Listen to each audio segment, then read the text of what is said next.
Hello students, I am Deepika, lecturer at GPC Hanumangarh in Mechanical Engineering Department.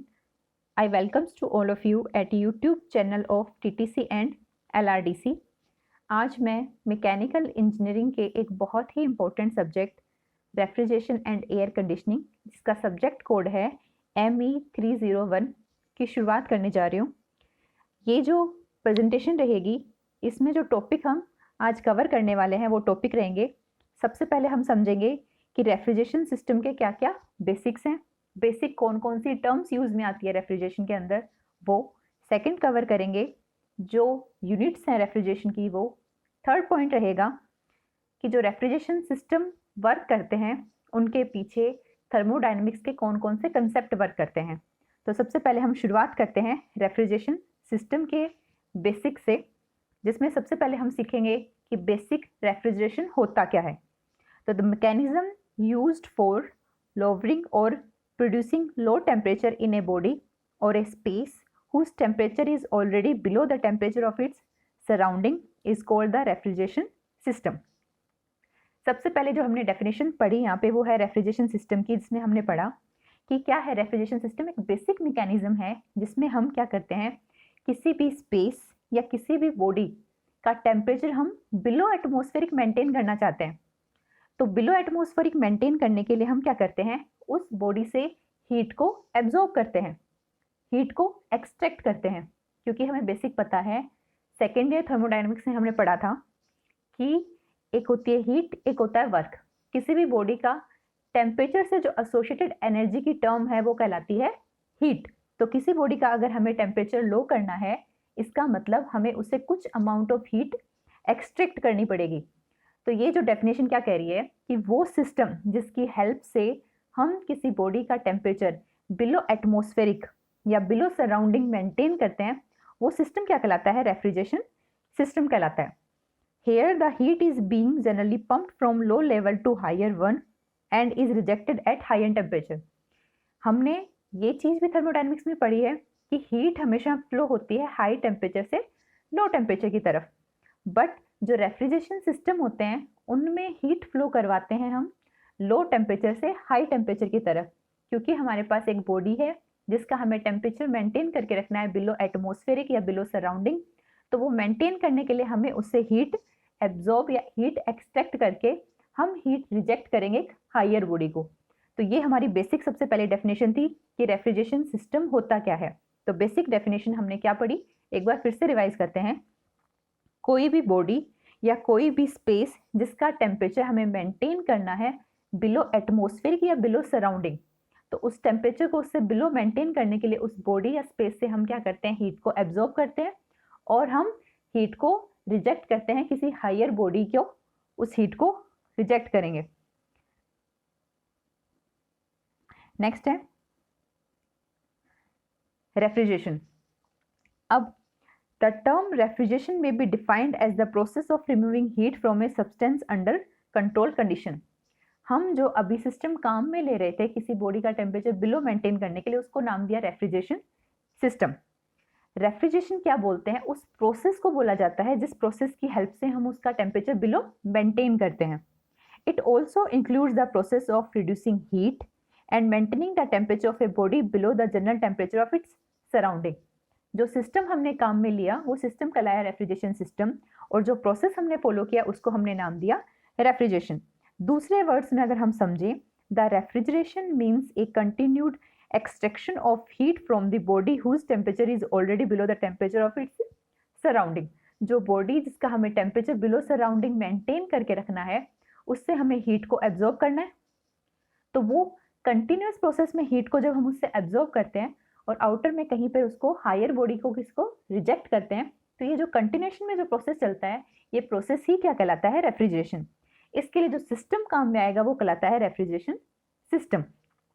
ये process complete करवाने के लिए हम यहाँ पे रेफ्रिजरेशन सिस्टम में एक वर्किंग फ्लूइड काम में लेते हैं। उस वर्किंग फ्लूइड को बोलते हैं रेफ्रिजरेंट। तो हमने सबसे पहले यहाँ पे 3 डेफिनेशन पढ़ी है, एक है रेफ्रिजरेशन, सेकेंड है refrigeration system and third one is refrigerant. तो बेसिक हमारा क्या है कि हमें किसी भी बॉडी का टेम्परेचर बिलो एटमॉस्फेरिक मेंटेन करना है, तो उसका टेम्परेचर कम करने के लिए हम क्या करेंगे, उस बॉडी से कुछ ना कुछ हीट एब्जॉर्ब करेंगे और उस हीट को कहीं ना कहीं रिजेक्ट करेंगे। तो हम जो हीट एब्जॉर्ब कर रहे हैं और हीट रिजेक्ट कर रहे हैं, ये जिसकी हेल्प से कर रहे हैं वो कहलाता है रेफ्रिजरेशन सिस्टम। इसमें जो वर्किंग फ्लूइड काम में आता है वो कहलाता है रेफ्रिजरेंट, और ये कंप्लीट प्रोसेस क्या कहलाता है, रेफ्रिजरेशन। नेक्स्ट, ये जो रेफ्रिजरेशन सिस्टम है जिसके बारे में हमने अभी पढ़ा कि हमें बिलो टेम्परेचर मेंटेन कर रहे हैं एटमॉस्फेयर के, तो ये रिक्वायरमेंट हमें कहाँ कहाँ पड़ती है, इसकी क्या क्या हमारे पास अप्लीकेशंस हैं। तो बिलो एटमॉस्फेरिक टेम्परेचर की जरूरत पड़ती है कहाँ कहाँ, food processing, food preservation and food distribution में। क्योंकि बहुत बार क्या होता है, जो फूड इंडस्ट्री है उसमें बिलो एटमॉस्फेरिक टेम्परेचर मेंटेन करना पड़ता है ताकि फूड का स्पॉइलेज ना हो, फूड स्पॉइल ना हो, इसलिए हमें वहाँ पर बिलो एटमॉस्फेरिक टेम्परेचर मेंटेन करना पड़ता है। फूड इंडस्ट्री हो गई। सेकेंड है chemical and process industries. Third है special application such as cold treatment of metals, medical, construction, etc। Next है कंफर्ट एयर कंडीशनिंग। हम इस सब्जेक्ट में दो पार्ट पढ़ते हैं, एक पढ़ते हैं रेफ्रिजरेशन पार्ट, सेकेंड वन पढ़ते हैं air conditioning part. Refrigeration part में सिर्फ हम रेफ्रिजरेशन को कंसिडर करेंगे, और हमारा जो नेक्स्ट पार्ट रहेगा उसमें हम एसी के बारे में पढ़ेंगे। तो एक जो हम रेफ्रिजरेशन प्रोसेस की बात करते हैं उसी का ही एक एप्लीकेशन है एयर कंडीशनिंग, जो हम रेफ्रिजरेशन खत्म होने के बाद नेक्स्ट शुरुआत करेंगे। तो ये बताया हमने किसके बारे में, रेफ्रिजरेशन और एयर कंडीशनिंग के बीच के बारे में। ये हो गई मेजर इसकी एप्लीकेशंस। नेक्स्ट है यूनिट ऑफ रेफ्रिजरेशन। हमने क्या बताया, एक टर्म पढ़ी थी रेफ्रिजरेशन सिस्टम, रेफ्रिजरेंट, और एक पढ़ा था रेफ्रिजरेंट, 3 यूनिट पढ़ी थी। एक नया टर्म और ध्यान रखना है हमें, वो है रेफ्रिजरेशन इफेक्ट। रेफ्रिजरेटिंग इफेक्ट क्या होता है, रेफ्रिजरेटिंग इफेक्ट को बेसिकली अगर हम डिफाइन करें तो ये होती है rate of heat absorb from a body to be cooled is called refrigerating effect. हमने बताया था कोई बॉडी है जिसका टेम्परेचर हमें मेंटेन करना है बिलो एटमॉस्फेरिक टेम्परेचर, और वहां से हम हीट एब्जॉर्ब करते हैं और हीट किसी दूसरी बॉडी को रिजेक्ट करते हैं। दैट मीन्स हमारे पास दो बॉडी है, एक बॉडी जिससे हम हीट एब्जॉर्ब कर रहे हैं और सेकेंड बॉडी जिसको हीट हम रिजेक्ट कर रहे हैं। तो यहाँ पर एक बॉडी जिसका टेम्परेचर हमें कम करना है, उससे हम हीट को एब्जॉर्ब कर रहे हैं, तो उससे पर सेकेंड हम कितनी हीट एब्जॉर्ब कर रहे हैं वो कहलाता है हमारा refrigerating effect. It is the amount of heat, energy, heat या फिर एनर्जी, क्योंकि एनर्जी की दो फॉर्म होती है, in the form of heat और work. Energy removed per unit time from the space to be cooled by the refrigeration process. मतलब refrigeration process की हेल्प से हम किसी बॉडी का टेम्परेचर बिलो एटमॉस्फेरिक मेंटेन कर रहे हैं, और वो मेंटेन करने के लिए हम उससे कितनी हीट एब्जॉर्ब कर रहे हैं पर सेकेंड, वो क्या कहलाती है, रेफ्रिजरेटिंग इफेक्ट। अब इस रेफ्रिजरेटिंग इफेक्ट की यूनिट क्या होती है, हीट पर सेकेंड बता रहे हैं, दैट मीन्स इसकी यूनिट होगी किलो जूल पर सेकेंड या फिर किलोवाट, या तो इसकी यूनिट होगी किलो जूल पर सेकेंड या फिर यूनिट होगी किलोवाट। इसको हम रेफ्रिजरेटिंग जो इफेक्ट है इसको हम बोलते हैं कैपेसिटी ऑफ ए रेफ्रिजरेटर। इसको हम दूसरे टर्म में डिफाइन करते हैं कैपेसिटी ऑफ रेफ्रिजरेटर।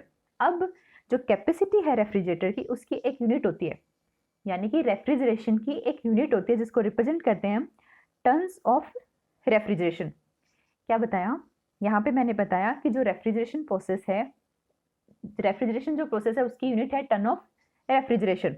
पहले हमने डेफिनेशन पढ़ी रेफ्रिजरेशन इफेक्ट की, तो रेफ्रिजरेशन इफेक्ट क्या होता है, कितनी हीट एब्जॉर्ब की पर सेकेंड, वो कहलाता है रेफ्रिजरेशन इफेक्ट, जिसकी यूनिट होगी टन्स ऑफ रेफ्रिजरेशन। नेक्स्ट हम देखते हैं टन्स ऑफ रेफ्रिजरेशन की यूनिट क्या होगी, सॉरी डेफिनेशन क्या होगी। तो 1 टन ऑफ रेफ्रिजरेशन को हम कैसे डिफाइन करते हैं कि हमारे पास 1 टन 0 डिग्री सेंटीग्रेड वाटर है, यानी कि मास बता दिया कितना है 1 टन, और 0 डिग्री सेंटीग्रेड पे क्या है, वाटर है।